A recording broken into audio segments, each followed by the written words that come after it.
Buenos días, mi nombre es Bárbara Delgado y junto a mi compañero Randy Matlow vamos a hablarles en este video sobre la toma de decisiones, más concretamente dos tipos, la toma de decisiones en condición de riesgo y la toma de decisiones bajo incertidumbre. Para iniciar es importante aclarar algunas cosas, entre ellas qué es una decisión. De una forma compleja, te diría que una decisión es un proceso mental cognitivo mediante el cual un individuo o un grupo de individuos se ven en la necesidad de elegir una alternativa. Sin embargo, hay formas más fáciles. El diccionario dice que una decisión es una determinación definitiva adoptada en un asunto. También es la firmeza o seguridad con la que se hace una cosa. Lo cierto es que una decisión viene determinada a que hay diversos caminos que escoger para cualquier cosa y hay que tomar uno. Y aquí es donde entra la toma de decisiones. Una decisión no tiene relevancia si al final de cuentas la dejamos así, como una decisión. Estas toman fuerza cuando tomamos una y la ejecutamos. Es decir, la toma de decisiones consiste, sin mucho que decir, en escoger una entre varias alternativas con respecto a una situación.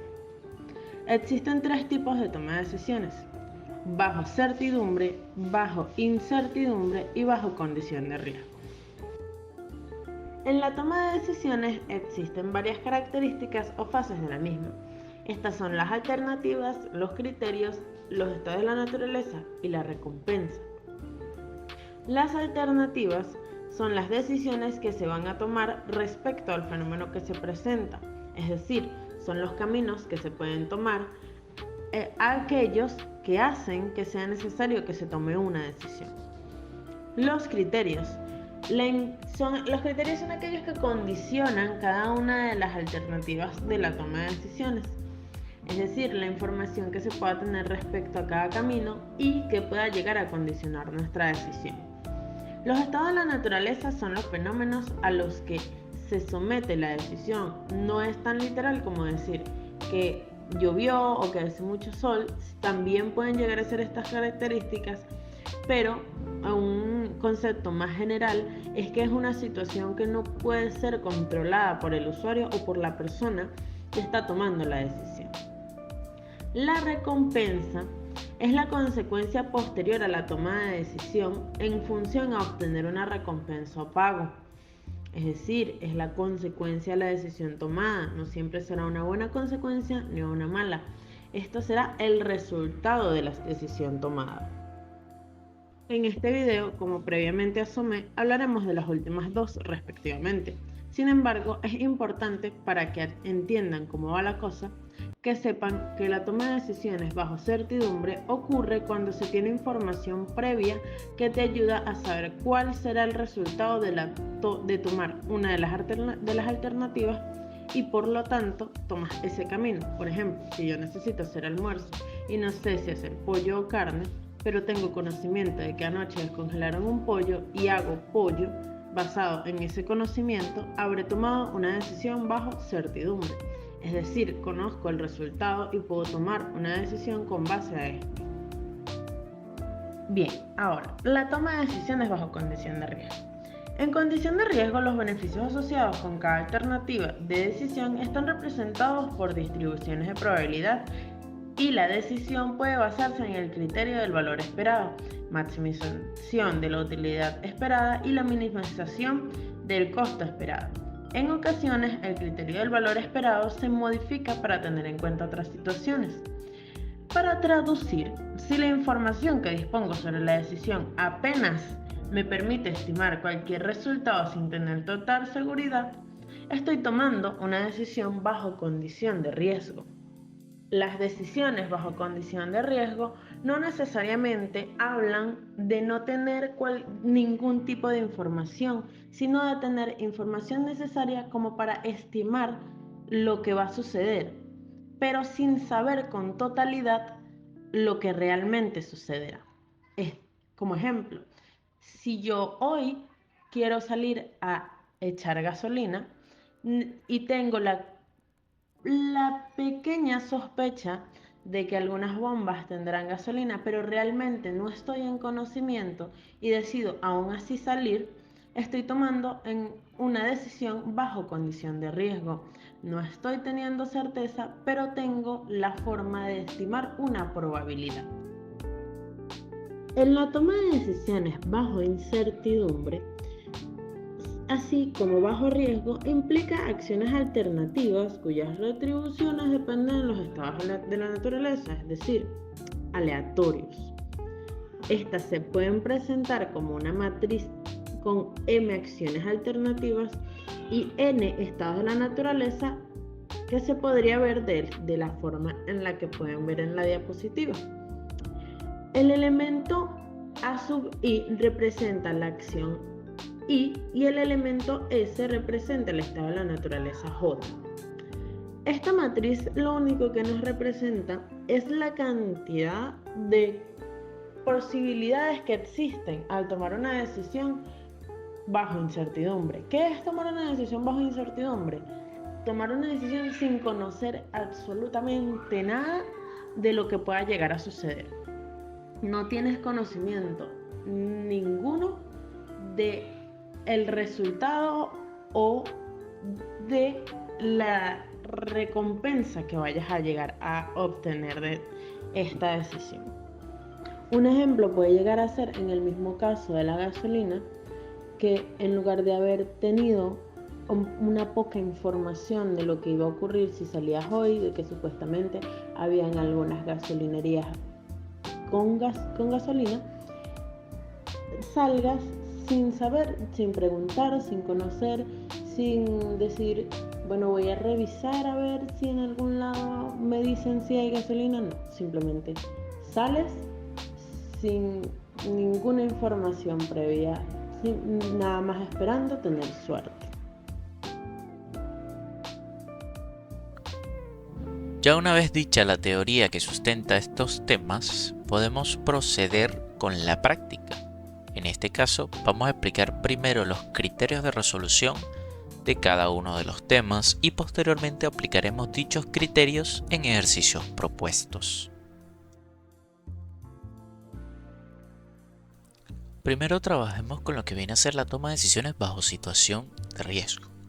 El primer criterio que vamos a evaluar es el criterio de la toma de la tabla de recompensas, en donde nosotros ubicamos en una tabla las alternativas y los estados de la naturaleza que se puedan presentar en la toma de decisiones. Recordemos que la tabla puede crecer dependiendo o progresivamente dependiendo del número de estados de la naturaleza que se puedan presentar o el número de alternativas presentes que podamos tener en nuestra toma de decisiones. Cada uno de los elementos de la tabla está presentado por P1, P2 hasta Pn como las probabilidades de que ocurra cada uno de los estados de la naturaleza asignados por columna, y B1, B12, B1n y así sucesivamente es la recompensa que se obtiene de la alternativa elegida por cada uno de los estados de la naturaleza. Ahora bien, lo que buscamos aquí es obtener la mayor recompensa o el menor pago posible que nos pueda ofrecer cada una de las alternativas respecto a cada uno de los estados de la naturaleza. Para determinar esto tenemos la siguiente función, que es el valor esperado de cada una de las alternativas respecto a cada uno de los estados de la naturaleza. En este caso podemos ver más explícitamente cómo está representada la sumatoria, que viene a ser el valor dado por el estado de la naturaleza por la probabilidad de que ocurra el estado de la naturaleza. Esto sumado cada uno dependiendo del número de alternativas y estados de la naturaleza que tengamos respectivamente. Cada una de estas sumatorias nos va a arrojar un valor y nosotros vamos a escoger, dependiendo de lo que nos pide el ejercicio, cuál es el valor que necesitamos, ya sea el valor mínimo o el valor máximo. El segundo criterio que podemos utilizar para realizar la toma de decisiones bajo situación de riesgo es el árbol de decisión, que consta de un grafo donde nosotros presentamos los nodos como las alternativas que podemos tomar a cada uno de los estados de la naturaleza y el resultado que podemos obtener.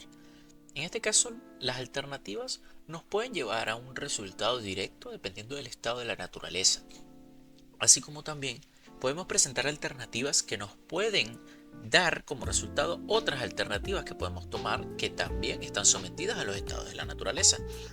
Este método es bastante interesante ya que nos permite tener una visión más amplia y dinámica de lo que queremos hacer y la decisión que queremos tomar, así como darnos un espacio mucho más cómodo a la hora de trabajar problemas más complejos.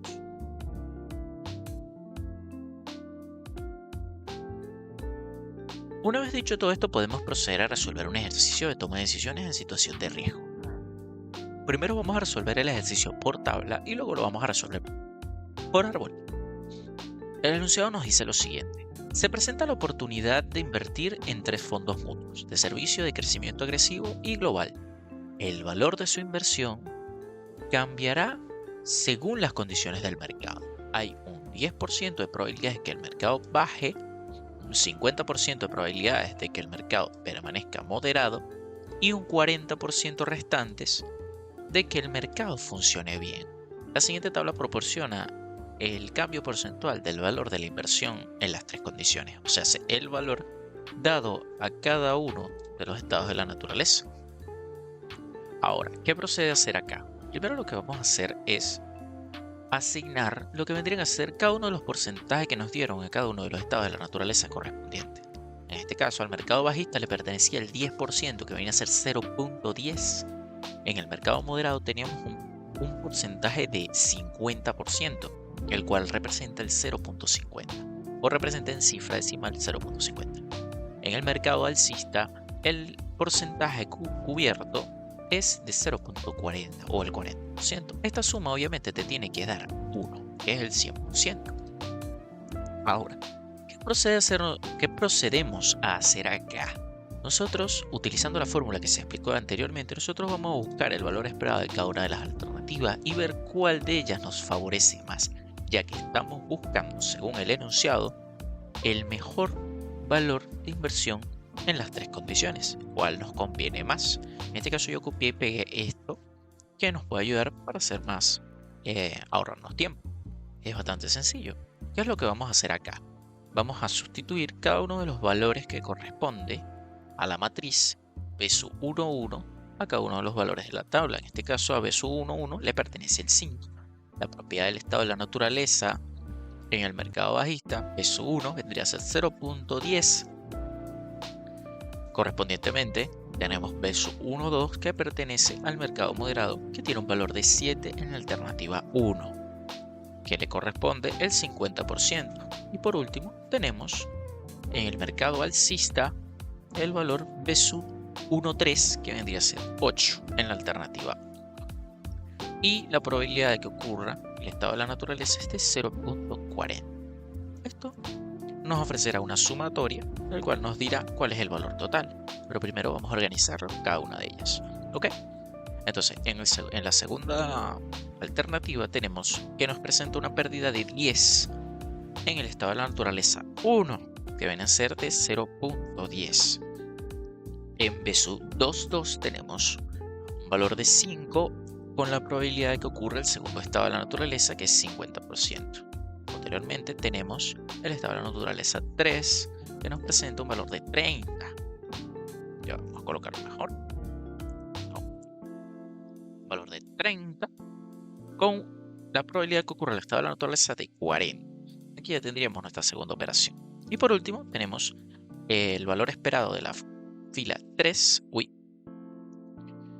que viene a ser en este caso el valor en el mercado bajista, que es de 2, por la probabilidad del estado de la naturaleza 1 más el valor del estado de la naturaleza 2 por la probabilidad de que ocurra 0.50. Y por último, tenemos el valor en el mercado alcista, que es de 20. Nuevamente, para que se vea mejor, perfecto, con una probabilidad de 0.40. Ok, nosotros correspondemos la sumatoria de cada uno de estos valores, el cual nos va a entregar el valor esperado. Si nosotros multiplicamos 5, en este caso 5 por 0.10, nos presenta un valor de 0.5, que lo vamos a sumar con 7 por 0.50, que nos ofrece un valor de 3.5. Esto a su vez lo vamos a sumar a 8 por 0.40, que nos ofrece un valor de 3.2. Si nosotros sumamos estos 3 valores, obtenemos el valor esperado, que en este caso viene a ser 0.5 más 3.5 más 3.2, nos ofrece un valor de 7.2. Y este sería el valor esperado de la alternativa número 1. El que nos ofrece. ¿Ok? Pasando a la segunda operación, tenemos lo siguiente. Tenemos una pérdida de 10 por la probabilidad de que el mercado sea bajista, que nos ofrece un valor de -1. En el segundo tenemos 5 por 0.50, que nos ofrece un valor de 2.5 en el mercado moderado. Y por último tenemos en el mercado alcista el valor más alto, que vendría a ser 30 por 0.40, que nos ofrece un valor de 12. ¿Okay? Si nosotros sumamos todo esto, -1 más 2.5 o más, 12, nos ofrece un valor de 13.5.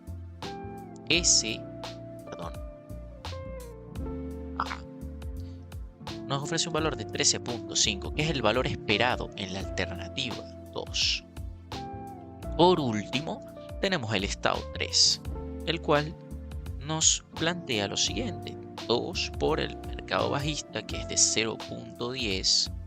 Esto nos da un valor de 0.2 más 7 por 0.50, que vendría a ser 3.5 más 20, este valor es incorrecto, 20 por 0.40. 20 por 0.40. ¿Ok? Eso nos ofrece un valor de 8. ¿Ok? Entonces nosotros, al hacer esa sumatoria, 0.2 más 3.5 más 8, nos ofrece un valor de 11.7. ¿Qué nos quiere decir esto? El valor más alto, nosotros estamos buscando maximizar las ganancias, obtener el valor más óptimo, más alto, que nos ofrezca una mayor recompensa. En este caso, en las tres alternativas, nosotros tenemos que 13.5 es el más alto. O sea que invertir en crecimiento agresivo es lo que nos resulta más, en este caso, más rentable. Por lo que este vendría a ser nuestro resultado bajo la tabla de recompensa. Bien, aquí presentamos cómo sería la solución a través del método del árbol de decisión. Como podemos ver, aquí lo que presentamos es las alternativas como los nodos principales del árbol. En este caso, cada uno de los nodos enumerados 1, 2 y 3 redondos representan cada una de las decisiones o alternativas que se pueden tomar. En este caso, las aristas que se despliegan posteriormente representan a cada uno de los estados de la naturaleza correspondientes, que se nos presentan cada uno en las tres alternativas.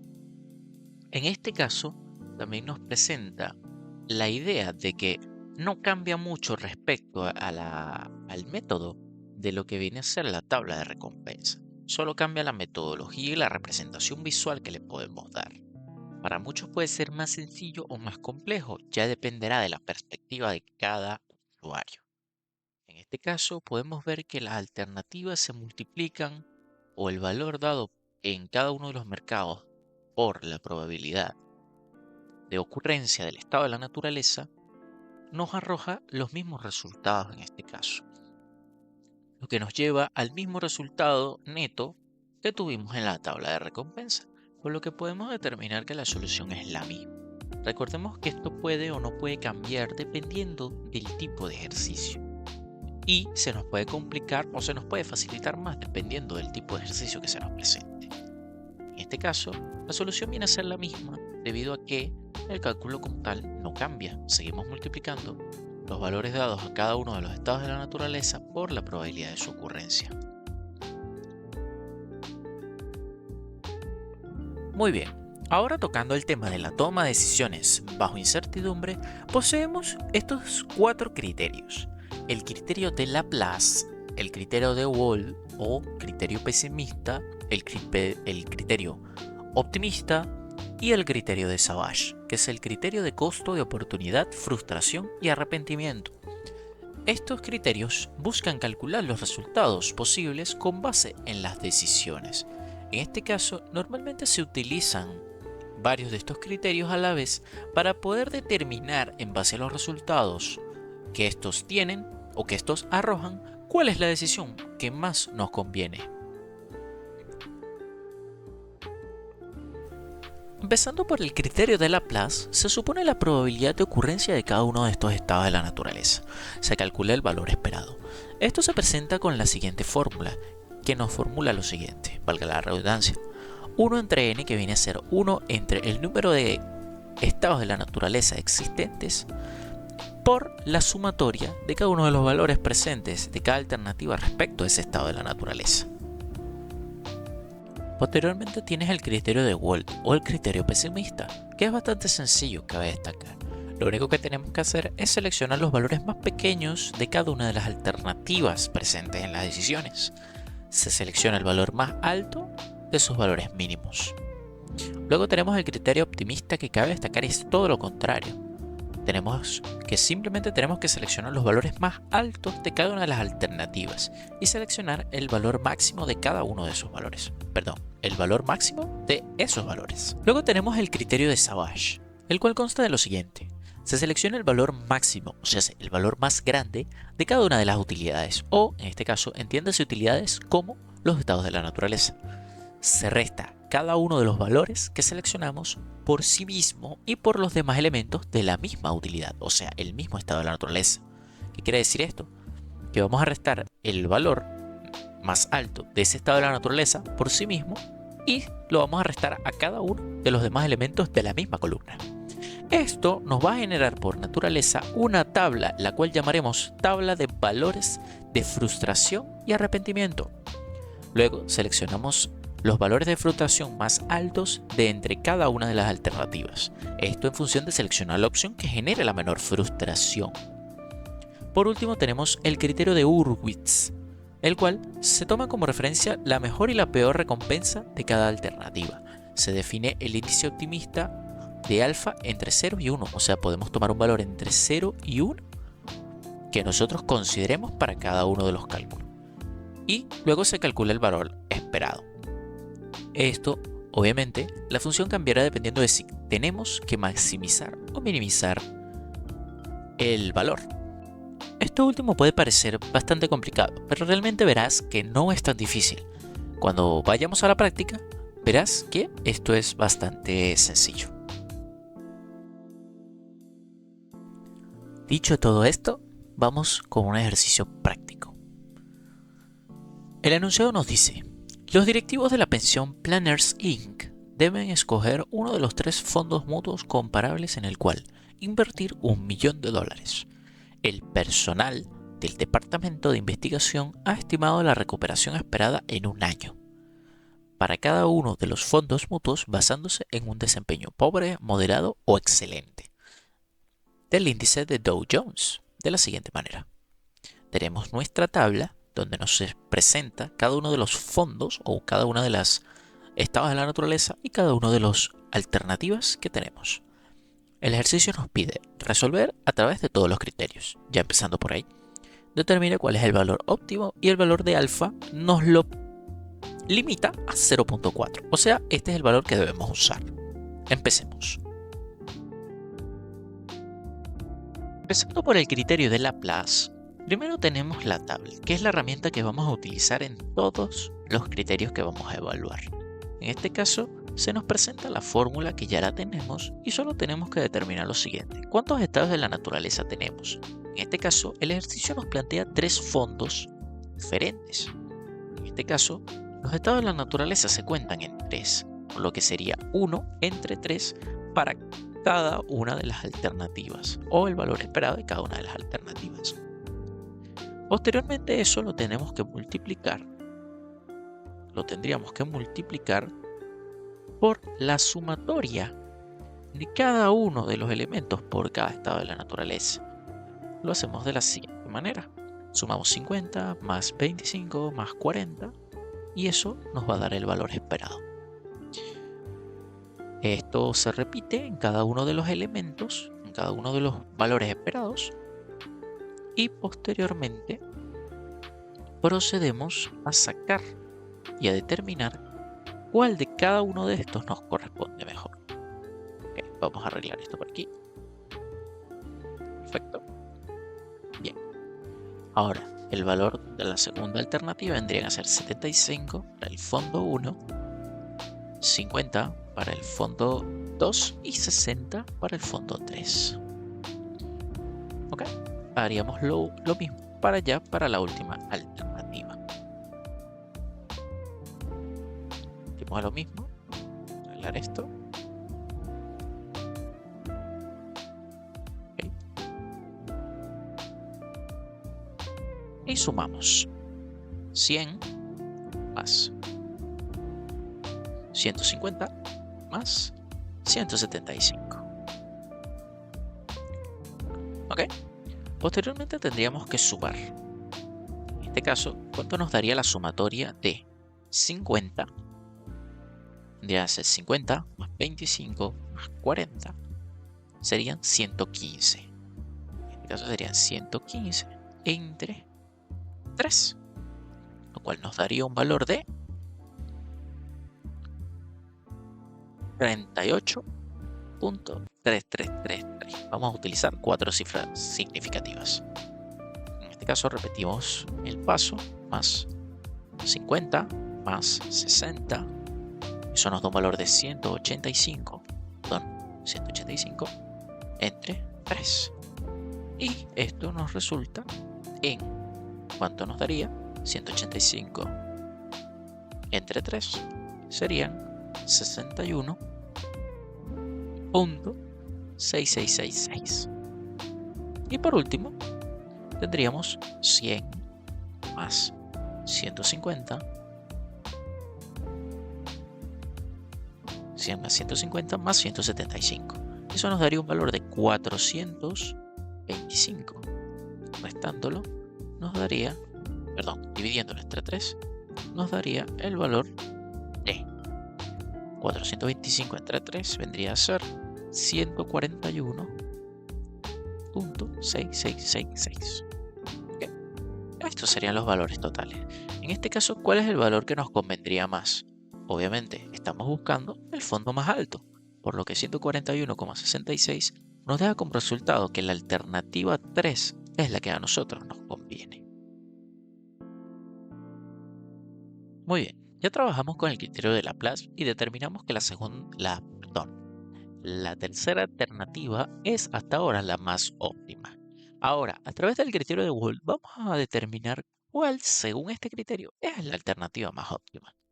Como lo dice el teorema, tenemos que seleccionar los valores más pequeños de cada una de las alternativas en cada uno de los estados de la naturaleza.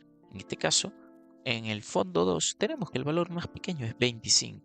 En el mercado moderado o en el fondo 2 es 50, que es el valor más pequeño. Y en las utilidades, el valor más pequeño es en el fondo 1, que es 100. Si nosotros determinamos cuál de todos estos es el más alto, por lógica determinamos que es el 100, por lo que la alternativa 3 vuelve otra vez a ser la alternativa óptima que debemos decidir según el criterio de Wald.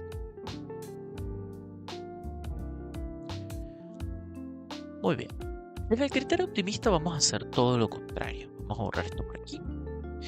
Ahora, aquí tenemos que determinar cuál de los valores de cada uno de los estados de la naturaleza respecto a la alternativa es el más alto.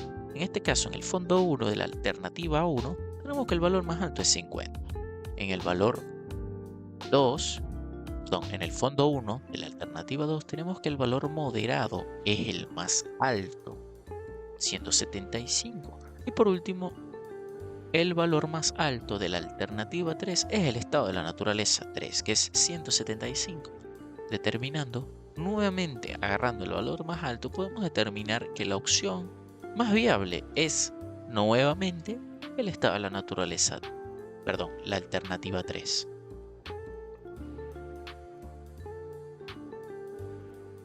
Muy bien, ahora evaluando el criterio de Savage, tenemos que determinar primero cuáles son los valores más altos respecto a cada una de las estados de la naturaleza. En este caso, el valor más alto, según el estado de la naturaleza 1, es 100. Lo podemos hacer de esta manera, lo colocamos así. En el segundo estado de la naturaleza es 150. 150 y 150. ¿Ok? Por último, el último estado de la naturaleza sería 175, 175 y 175. ¿Ok? Siendo los valores más altos. Ahora, posteriormente nosotros tendríamos que restar eso a cada una de los elementos de la columna. En este caso sería 150, 100 menos 50, 100 menos 75 y 100 menos 100. En la segunda alternativa vendría a ser 150 menos 25, 150 menos 50, 150 menos 50 y 150 menos 150. Okay. Por último tendríamos 175 menos 40, 175 menos 60 y 175 menos 175. Aquí entonces tomamos el valor más alto de cada uno de ellos. En este caso sería 50, 125 y 135. Entonces, lo que nos dice esto es que ahora tenemos que agarrar el valor más pequeño. En este caso, diríamos que según este criterio, la alternativa 1 es la más viable, que es la que nos genera menor frustración. Por último, vamos a calcular el ejercicio por el criterio de Hushwitz. Lo único que tendríamos que hacer aquí es aplicar nuestra fórmula, ya que como estamos buscando el valor máximo, estamos utilizando esta función. Entonces, ¿qué es lo que tendríamos que hacer? Básicamente tendríamos que agarrar el valor de alfa, que sería 0.4, y multiplicarlo por el valor máximo de cada una de las alternativas. ¿Qué quiere decir esto? Que nosotros vamos a agarrar este valor y agarrar el valor más alto de la tabla, que sería 50. Lo restaríamos por obviamente el valor de alfa, que es 0.4, y lo multiplicaríamos por 25.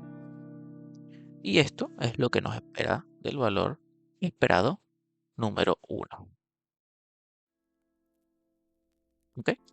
El valor número 2, perdón, ok, repetiríamos el mismo proceso. 0.4, el valor máximo, que vendría a ser en este caso 75, lo multiplicaríamos nuevamente 0.4, el valor mínimo en este caso sería 50. Y esto nos daría un resultado. Y por último, en el valor esperado 3, haríamos nuevamente 0.4, el valor máximo que es 175, lo multiplicamos 0.4 aquí de nuevo, y por último el valor de 100. Si nosotros calculamos todo esto, tenemos que 0.4 por 50 más 1 menos 0.4 por 25 nos da un valor de 35. Si no nos equivocamos, daría 35. El segundo valor sería 0.4 por 75 más 1 menos 0.4 por 50. Esto nos daría un valor de 60. Vamos a ponerlo bien. Okay. Y por último tendríamos el valor número 3. En este caso sería 0.4 por 175 más 1 menos 0.4 por 100. ¿Ok? Entonces esto nos daría un valor de 130. Nuevamente, como lo he dicho varias veces, estamos buscando maximizar. Entonces estaríamos orientándonos a buscar el valor más alto. En este caso es 130, lo que nos deja nuevamente a la alternativa 3 como la más viable. En base a todos estos criterios podemos determinar que el valor que más arrojaron los criterios es la alternativa 3, por lo que podemos concluir el ejercicio con que la alternativa 3 es la alternativa más viable para tomar nuestra decisión. Y hasta aquí dejamos el tema de toma de decisiones por riesgo e incertidumbre. Espero que este video te haya sido de mucha utilidad. Muchas gracias por haberte quedado hasta acá y espero verte en una próxima ocasión. Sin más que decir, mi compañera Bárbara Delgado y yo nos despedimos. Muchas gracias.